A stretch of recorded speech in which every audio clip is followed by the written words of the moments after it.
A solitary wanderer moved slowly forward, his steps silent, as insignificant as his presence in the world.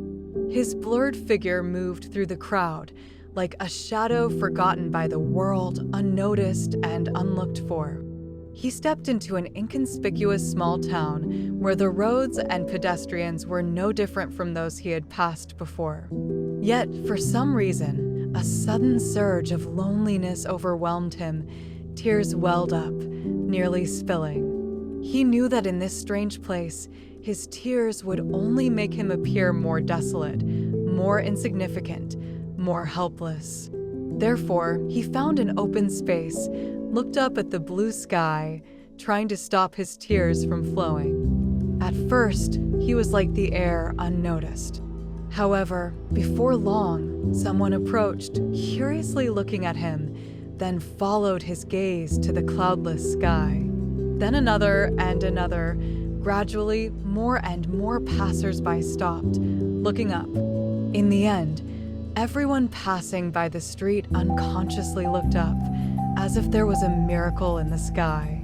All this just because they did not want to be the one who stood out. The crowd grew, making the lonely man feel even more isolated, so he silently left.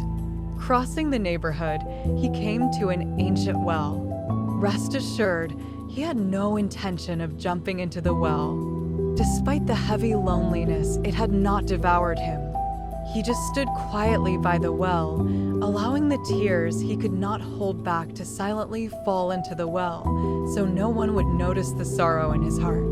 The same scene played out again. At first, no one noticed him. Then someone approached out of curiosity, peering into the deep, bottomless well. As more and more people gathered, curiosity drove them to look inside. But there was nothing in the well.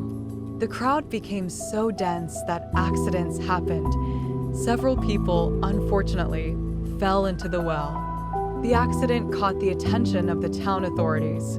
Although in reality, nothing had happened except for the misfortune caused by the crowd, various rumors and speculations still reached the ears of the authorities. In the end, all the blame was pointed at the lonely man. In the eyes of the public, he was the cause of everything, even though he was innocent. The misunderstood lonely man left the town with his wounds. Those wounds had stopped bleeding, but the pain was still deep. However, this pain somehow eased his loneliness, because at least it made him feel alive.